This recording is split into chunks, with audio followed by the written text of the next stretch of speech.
Então, assim, Débora, a história de Israel é isso. E Sim. se a gente desprezar isso, a gente não vai entender muito dos dias que estamos vivendo hoje, né? Exatamente. Eu estava pesquisando, acaba que a gente vai aprender um pouquinho também, né? Porque a gente sempre ouviu falar sobre guerras, Israel e Palestina e não sei o quê, e tantas outras coisas, e da perseguição também com os judeus. E aí eu fui ver o que era, né? Por que a perseguição com os judeus apareceu essa palavra, né? O antissemitismo, né, que sempre foi utilizado, tem a definição, né, sempre foi utilizado para expressar a aversão preconceituosa contra os judeus. Tem até um dado, né, no Google, quem quiser pesquisar, durante a sua longa história, Jerusalém, por exemplo, né, lá em Israel, foi destruída pelo menos 2 vezes, sitiada 23 vezes, atacada 52 vezes, capturada e recapturada outras 44 vezes. A gente olhando esse cenário, as pessoas distribuem ódio gratuito contra Israel, sem... Assim, a gente não vê um motivo, né, aparente. É odiar por odiar mesmo, né? Os judeus sempre foram um país, né, mesmo não tendo Estado, sempre foi um grupo de pessoas extremamente próspera, rica. Sim. Sempre foram. Como regra, sim, né? E Hitler, ele... Isso deve à questão da promessa, pastor? Sim, claro. Deus diz, olha, eu vou te abençoar, Abraão. Gênesis 12. Sim. Vocês serão uma bênção para todas as nações. Sim. Os judeus são bênção para todas as nações. Salmo 122, 6, 9, aquele que a gente leu no episódio passado, foi escrito por Davi? Sim. Quando ele falou, orai pela paz de Jerusalém, prosperarão aqueles que te amam, haja paz dentro dos teus muros, prosperidade dentro dos teus palácios, por causa dos meus irmãos e amigos, direi haja paz em ti, por causa da casa do Senhor, nosso Deus, buscarei o teu bem. Ele fala muito sobre prosperidade, tem a ver com uma promessa, fala de né? Prosperidade em decorrência de fé, de confiança no Senhor. Pastor, não estou entendendo. O texto fala de prosperidade, sim, mas como consequência ou em decorrência de uma fé genuína em Deus. Vou te mostrar aqui, rapidinho. Segurança dentro dos teus muros. O que garantia a segurança de uma cidade à época eram os muros. Uma cidade com muralhas era uma cidade protegida. Mas o que o salmista está dizendo? Olha, que haja segurança nas aldeias, nas vilas que estão do lado de fora dos muros, porque elas não estão protegidas. Não, está dizendo que haja segurança dentro dos teus muros. Ele diz, olha, enquanto todo mundo confia no muro, eu confio em Deus. Entende? Não é o que garante a segurança da cidade, não são os muros, mas é o Deus, é Deus, é o nosso Deus, é o Deus que a cidade adora. Né? Ele diz que haja prosperidade entre os teus palácios. Você já viu um palácio em crise? O povo pode morrer de fome, mas no palácio tem comida. Você já viu você já viu uma pessoa, eu até brinco, né? Você já viu uma pessoa que anda num carro de 500 mil reais com vidro arriado? Preocupado com o preço da gasolina? Pelo amor de Deus!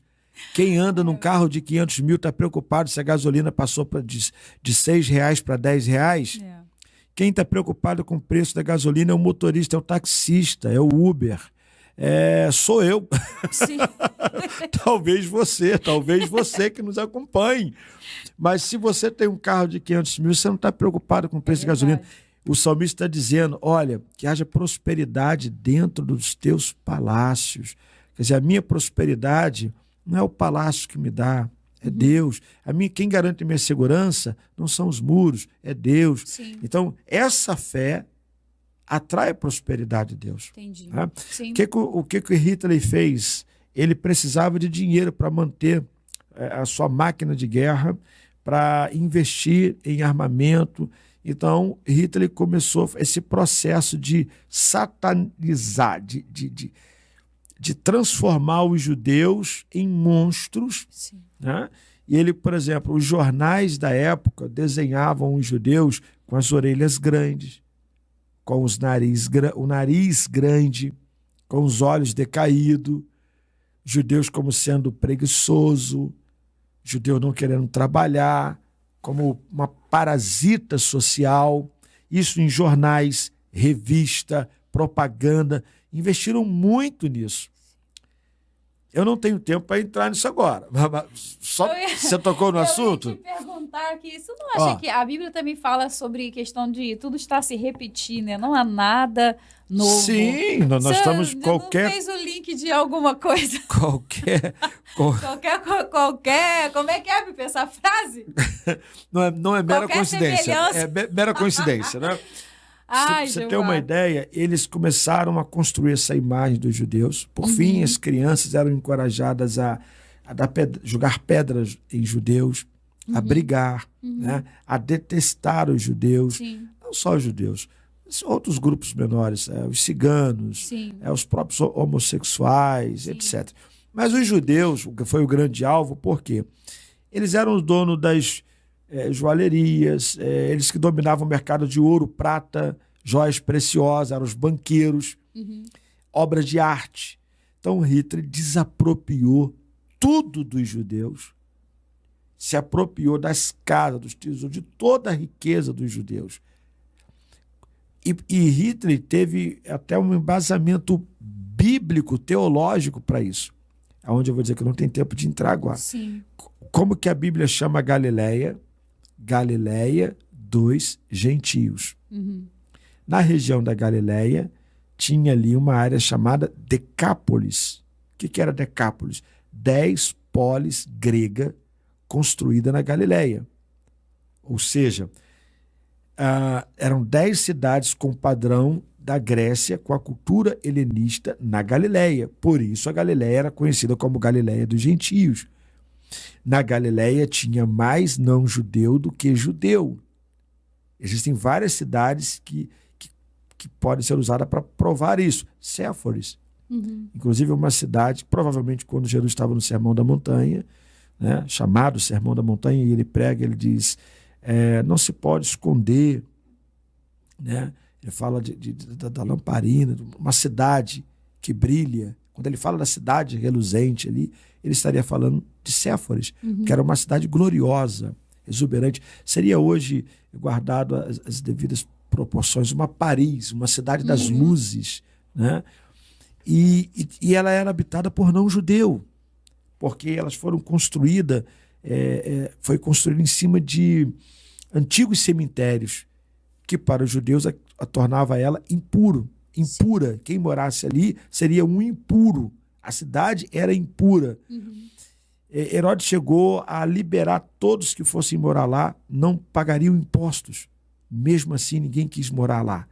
Então tinha mais não-judeu do que judeu na Galileia. Sim. Então Hitler começa a construir uma teologia, e ele teve apoio, claro, e ele disse que Jesus não era judeu. Jesus era de descendência ariana. Por que os quadros de Jesus, durante muito tempo, foi pintado com os olhos verdes, azuis, pele branca, cabelos compridos, cacheados? Jesus não era judeu. Os judeus de Jerusalém mataram Jesus. E eles mesmo disseram, caiam sobre nós o sangue desse inocente. Hitler simplesmente era o servo fiel e obediente de Deus, que estava sendo usado por ele com uma grande e nobre missão: exterminar os judeus. E se cumprindo a Bíblia, a palavra de Deus, o sangue deles cairia sobre a cabeça deles, porque eles clamaram isso quando pediram para que Pilatos crucificasse ele. Sim. E Jesus, ele era de descendência ariana, ele era europeu, ele não era judeu. E isso levou muita liderança, muitos pastores, padres a apoiarem Hitler, ou, no mínimo, fazer uma vista grossa. Sim. Não atrapalhar. Entende? Então, esse processo, Isso não é uma coisa tão simples assim, não é algo muito... Tem fundamento bíblico, teológico, histórico, cultural, e a história de fato está se repetindo. A questão hoje é que depois do Holocausto, os judeus tomaram uma decisão. Nunca mais vão ser conduzidos por um único soldado com uma arma. Um único soldado vai conduzir 50 judeus para uma câmara de gás. Sim. Isso não vai acontecer mais. Eles estão dispostos a manter o Estado de Israel, custe o que custar. Então, eles têm hoje, Israel tem poder militar para aniquilar qualquer nação dali. Mas não quer, e em nome de Jesus, nós oramos para que, de fato, não faça isso, mas é só para dizer que arma eles têm para fazer, mas não querem fazer isso, só querem existir. O problema é que esses grupos terroristas, repito, não os palestinos, mas Hamas, Hezbollah, entre outros, pregam a aniquilação do Estado judeu.